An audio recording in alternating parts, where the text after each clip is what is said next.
नमस्कार, स्वागत है आपका इलविन क्लासेस में। हम भारतीय राज्य व्यवस्था विषय को पढ़ रहे हैं। उसमें हमने 8-10 क्लासेस पढ़ी। अब आगे एक महत्वपूर्ण विषय मूल कर्तव्य, फंडामेंटल राइट्स, आज हम पढ़ेंगे। मूल कर्तव्य हमारे मूल संविधान में नहीं था। 42वें संविधान संशोधन 1976 द्वारा तथा स्वर्ण सिंह की सिफारिश के अनुसार को अनुरूप में लाते हुए इसे हमारे संविधान के भाग 4 क में अनुच्छेद 51 क के साथ क में इसको समाहित किया गया। जो हमारा 42वां संविधान संशोधन था, स्वर्ण सिंह की सिफारिश आई थी, उसके बाद इसको लागू किया गया, मूल कर्तव्य को जोड़ा गया। उसमें 10 मूल कर्तव्य थे मूलतः, ठीक है। लेकिन अभी वर्तमान में 11 मूल कर्तव्य हैं हमारे। सन 2002 में 86वें संविधान संशोधन द्वारा 6 से 14 वर्ष के बच्चों को निःशुल्क और प्राथमिक शिक्षा देने का प्रावधान। और मूल कर्तव्य ये है कि उन बच्चों के माता पिता या जो उनको प्रतिपालक हैं वो उनको स्कूल भेजे और उनकी शिक्षा प्राप्त कर सके, ऐसी वो लोग व्यवस्था करें। अपने समय का, अपने परिवार का, अपने समाज का उस तरीके से प्रबंधन करें।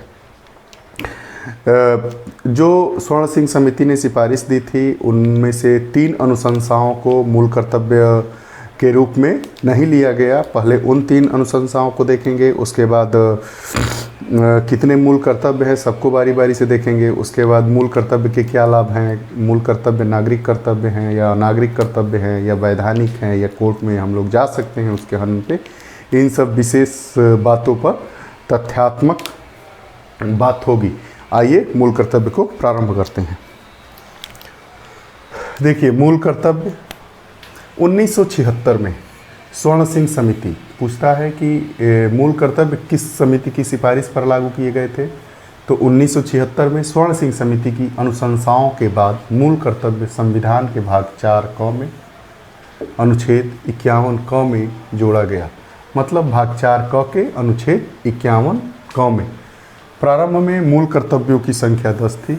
मतलब प्रारंभ में मूल कर्तव्यों की संख्या कितनी थी? 10 थी, जिसे 11वें कर्तव्यों में परिवर्तित किया गया। समिति की 3 अनुशंसाओं को नहीं माना गया। ये पूछा जाता है कि समिति की कितनी अनुशंसाओं को नहीं माना गया, या दे देगा कि क्या ये हमारे मूल कर्तव्य में शामिल है ये तीनों विषय में से। तो नहीं, ये हमारे मूल कर्तव्य में शामिल नहीं है। सही कथन का चुनाव कीजिए, गलत कथन का चुनाव कीजिए, तो उसमें ये आता है, पूछने की परंपरा रही है। देखिए, जो समिति मतलब स्वर्ण सिंह समिति की 3 अनुशंसाओं किसको किसको नहीं माना गया। तो पहला माना गया, संसद मूल कर्तव्यों का पालन न करने के संदर्भ में दंडात्मक प्रावधान लागू कर सकती है। संसद को यह अधिकार है कि वह मूल कर्तव्यों का पालन न होने पर दंडात्मक कार्रवाई कर सकती है। कार्रवाई नहीं, प्रावधान लागू कर सकती है कि इसके दंड के विषय में क्या प्रावधान होंगे, ठीक है। संसद के ऐसे किसी प्रस्ताव को न्यायालय में चुनौती नहीं दी जाएगी। अगर दंडात्मक प्रावधान लागू करे संसद, तो उसके ऐसे किसी भी प्रस्ताव को न्यायालय में चुनौती नहीं दी जाएगी। उसके बाद जो हमारा तीसरा जो लागू नहीं किया गया वो ये था कि कर का भुगतान करने को कर्तव्य के रूप में शामिल किया जाएगा। कर का जो भुगतान होगा वो हमारा कर्तव्य होगा, न कि दबाव, ठीक है, न कि विधिक। मतलब कि ये नहीं कि हमें डर के अपने कर को नहीं चुकाना है, कर का वहन नहीं करना है। हमें स्वेच्छा से, ये हमारा नागरिक कर्तव्य है, उसको ध्यानगत रखते हुए हम अपने करों को क्या करेंगे? भुगतान करेंगे। अब देखिए, जो 11 मूल कर्तव्य है वर्तमान में, उनके बारे में बात करते हैं। तो पहला हमारा कर्तव्य है, इसमें क्रमवार नहीं है, ये 11 मूल कर्तव्य है, इसको देखेंगे। संविधान का पालन करें और उसके आदर्शों, संस्थाओं, राष्ट्रध्वज और राष्ट्रगान का आदर करें। स्वतंत्रता के लिए हमारे राष्ट्रीय आंदोलनों को प्रेरित करने वाले उच्च आदर्शों को हृदय में संजोए रखें और उसका पालन करें। भारत की संप्रभुता, एकता, अखंडता की रक्षा करें और उसे अक्षुण्ण रखें। देश की रक्षा करें और आह्वान किए जाने पर राष्ट्र की सेवा करें।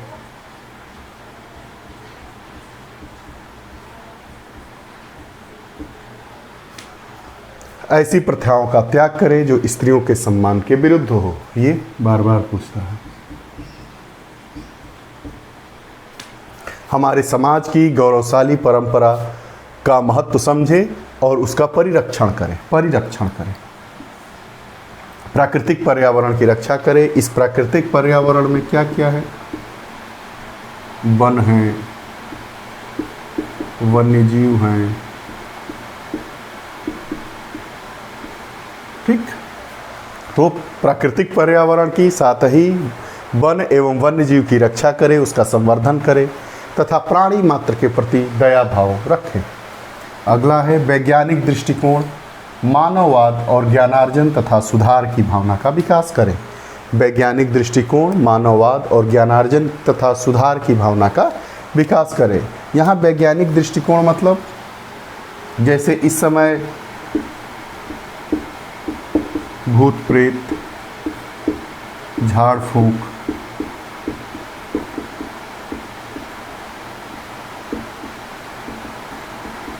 आदि कुरीतियों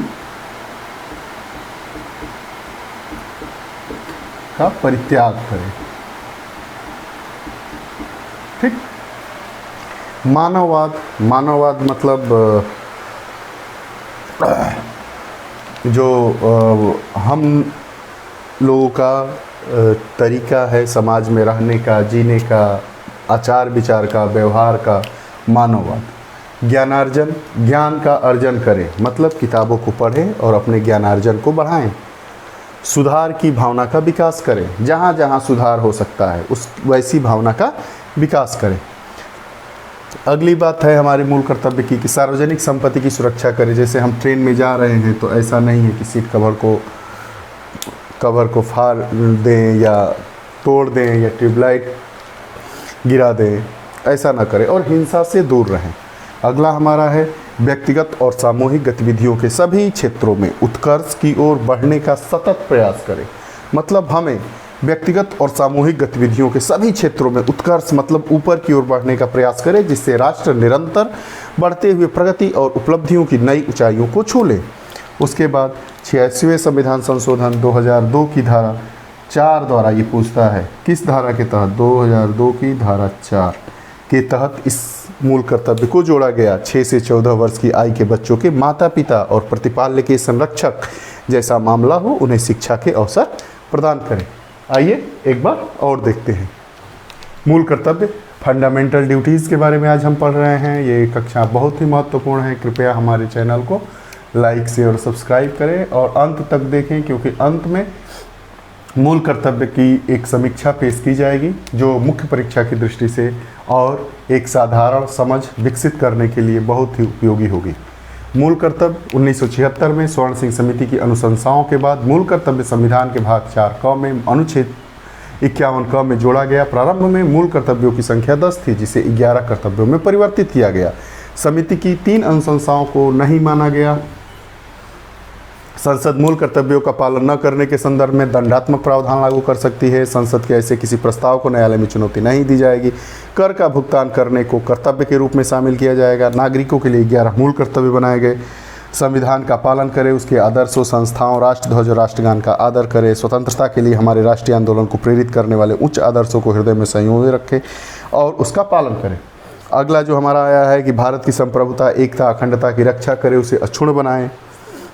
देश की रक्षा करें, आह्वान किए जाने पर राष्ट्र की सेवा करें। ऐसी प्रथाओं का त्याग करें जो स्त्रियों के सम्मान के विरुद्ध हो। हमारे समाज की गौरवशाली परंपरा का महत्व समझें, उसका परिरक्षण करें। प्राकृतिक पर्यावरण की रक्षा करें, संवर्धन करें। प्राणी मात्र के प्रति दया भाव रखें। वैज्ञानिक दृष्टिकोण, मानववाद और ज्ञानार्जन तथा सुधार की भावना का विकास करें।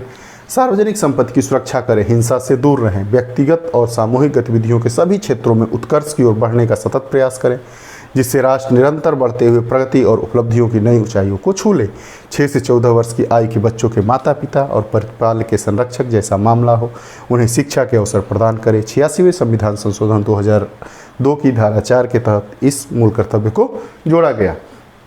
अब हम आगे कुछ मूल कर्तव्य पर महत्वपूर्ण तथ्यों को देखते हैं। मूल कर्तव्य में हम स्वर्ण सिंह समिति की जो सिफारिश थी उसमें उनकी जो 3 अनुशंसाएं थी उनको जो लागू नहीं किया गया है या मूल कर्तव्य में सम्मिलित नहीं किया गया है उनके बारे में पढ़े। हम अपने जो 11 मूल कर्तव्य हैं उनको समझें। अब आगे हमारी जो नई ध्वज संहिता है 26 जनवरी 2003 से प्रभावी हुई है, उसके महत्वपूर्ण प्रावधानों को देखेंगे। आइए,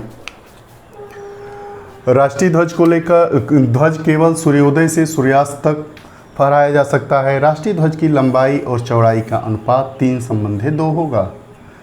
राष्ट्रीय ध्वज किसी पोशाक, तकिया या नैपकिन या अंगोछा में मुद्रित नहीं होने चाहिए। राष्ट्रीय ध्वज को कफन के रूप में प्रयोग में न लाया जाए। राष्ट्रीय ध्वज को ऊपर से नीचे न फहराया जाए।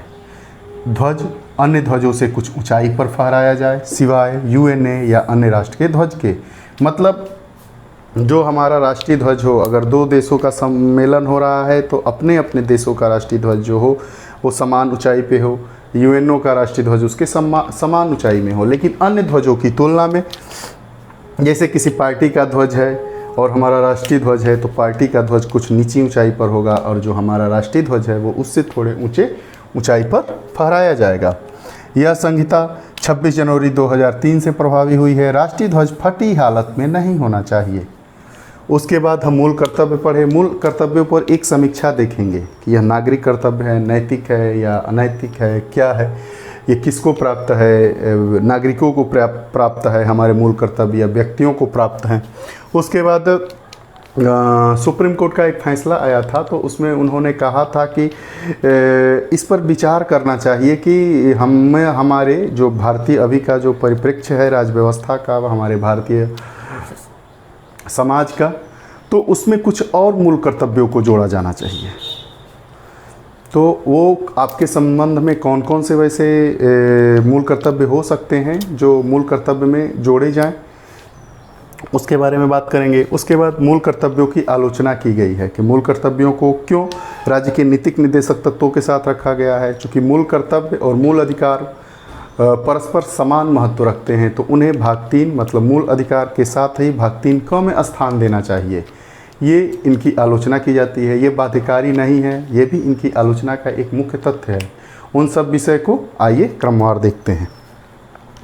मूल कर्तव्य एक समीक्षा। हमारे संविधान के भाग 4 क में, हमारे संविधान के भाग 4 क में अनुच्छेद 51 क में उद्घृत मूल कर्तव्य नैतिक, क्या है, नैतिक और नागरिक जिम्मेदारियों के रूप में वर्गीकृत करते हैं। स्वतंत्रता संघर्ष के आदर्शों को सम्मान देना यदि नैतिक मसला है, तो राष्ट्रीय ध्वज और राष्ट्रीय प्रतीकों का सम्मान करना एक नागरिक जिम्मेदारी है।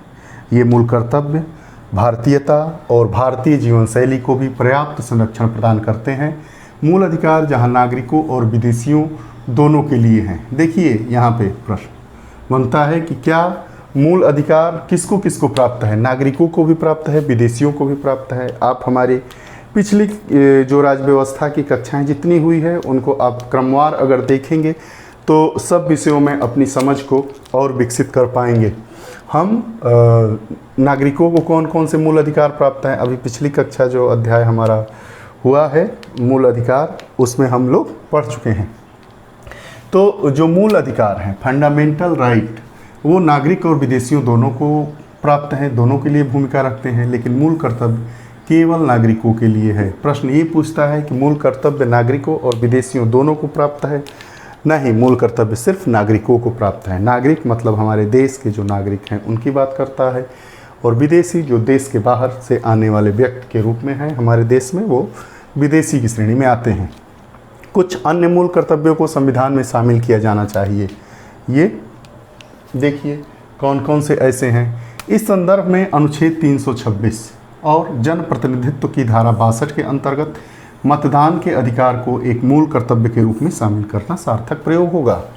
ये कहा जा रहा है कि अनुच्छेद 326 और जन प्रतिनिधित्व की धारा 62 के अंतर्गत मतदान के अधिकार को मूल कर्तव्य के रूप में शामिल करना सार्थक प्रयोग होगा। मूल कर्तव्यों की आलोचना क्यों की जाती है? मूल कर्तव्यों की आलोचना इसलिए की जाती है कि ये बाध्यकारी नहीं है। कुछ कर्तव्य दुविधापूर्ण हैं और आम आदमी के समझने की दृष्टि से चुनौतीपूर्ण हैं। मूल कर्तव्य संविधान के भाग 4 के साथ संबद्ध किए गए हैं। एक वर्ग का मानना है कि कर्तव्य अधिकार के सापेक्ष महत्व रखते हैं, अतः इन्हें भाग 3 के साथ भाग 3 क के रूप में शामिल किया जाता तो इनका प्रभाव और महत्व और बेहतर होता। आइए एक बार इसको देखते हैं फिर से। नई ध्वज संहिता हमारी 26 जनवरी 2003 से प्रभावी हुई है। इसके कुछ महत्वपूर्ण प्रावधान हैं। हमारे राष्ट्रीय ध्वज के संदर्भ में राष्ट्रीय ध्वज को केवल सूर्योदय से सूर्यास्त तक फहराया जा सकता है। राष्ट्रीय ध्वज की लंबाई चौड़ाई का अनुपात 3:2 होना चाहिए। राष्ट्रीय ध्वज किसी पोशाक, तकिया, नैपकिन या अंगोछा पर मुद्रित न हो। राष्ट्रीय ध्वज को कफन के रूप में प्रयोग में न ला जाए। राष्ट्रीय ध्वज को ऊपर से नीचे न फहराया जाए। राष्ट्रीय ध्वज अन्य ध्वजों से कुछ ऊंचाई पर फहराया जाए, सिवाय यूएनओ या अन्य राष्ट्र के ध्वज के साथ। यह संहिता 26 जनवरी 2003 से प्रभावी हुई है। राष्ट्रीय ध्वज फटी हालत में नहीं होना चाहिए। उसके बाद मूल कर्तव्य की समीक्षा करते हैं। हमारे संविधान के भाग 4 क में अनुच्छेद 51 क में उद्धृत मूल कर्तव्य नैतिक और नागरिक जिम्मेदारियों के रूप में वर्गीकृत है। स्वतंत्रता संघर्ष के आदर्शों को सम्मान देना यदि नैतिक मसला है तो राष्ट्रीय ध्वज और राष्ट्रीय प्रतीकों का सम्मान करना एक नागरिक जिम्मेदारी है। ये मूल कर्तव्य भारतीयता और भारतीय जीवन शैली को भी पर्याप्त संरक्षण प्रदान करते हैं। मूल अधिकार जहां नागरिकों और विदेशियों दोनों के लिए भूमिका रखते हैं, वहीं मूल कर्तव्य नागरिकों के लिए ही संदर्भित हैं। इस जो टॉपिक से उद्देश्य और कथन वाले ज़्यादा प्रश्न पूछे जाते हैं। कुछ अन्य मूल कर्तव्यों को शामिल किया जाना चाहिए, ऐसा मतलब माना जा रहा है आज के परिप्रेक्ष्य में भारतीय राज्य व्यवस्था के संदर्भ में। तो इस संदर्भ में अनुच्छेद 326 और जन प्रतिनिधित्व की धारा 62 के अंतर्गत मतदान के अधिकार को एक मूल कर्तव्य के रूप में शामिल करना सार्थक प्रयोग होगा। मूल कर्तव्यों की आलोचना क्या की जाती है, बाध्यकारी नहीं है, दुविधापूर्ण है और आम आदमी की समझने के दृष्टिकोण से चुनौतीपूर्ण है। मूल कर्तव्य को मूल अधिकार भाग के साथ भाग 3 क में जोड़ा जाना चाहिए। इसका प्रभाव और महत्व बेहतर होगा, ये समाज के कुछ एक वर्ग का मानना है। आज हम लोग मूल कर्तव्य से जुड़ी हुई सारी बातों को देखें। एक समीक्षा, इस पर एक बेहतर समीक्षा कम शब्दों में प्रस्तुत की गई है। आगे वाली हमारी जो क्लासेस होंगी उसमें संविधान संशोधन की बात करेंगे। उसके बाद ऐसे ही आगे कंटिन्यू रहेंगे। हमारी वीडियोस को शुरू से अंत तक देखिए और ज़्यादा से ज़्यादा लोगों तक शेयर करें, अपने कमेंट लिखें और कृपया करके हमारे चैनल को सब्सक्राइब करें। आप यूट्यूब के चैनल पे जाएंगे, यूट्यूब चैनल पर जाएंगे तो इल्विन क्लासेस नाम से चैनल को सर्च करिए तो ढेर सारी वीडियोस आएंगी और प्लेलिस्ट में जाकर आप सभी विषयों की सेपरेट वीडियो एक साथ घर बैठे देख सकते हैं। आप लोग हमारे साथ बने रहे, इसके लिए आप लोगों को बहुत बहुत धन्यवाद। उज्जवल भविष्य की ढेर सारी शुभकामनाओं के साथ नमस्कार।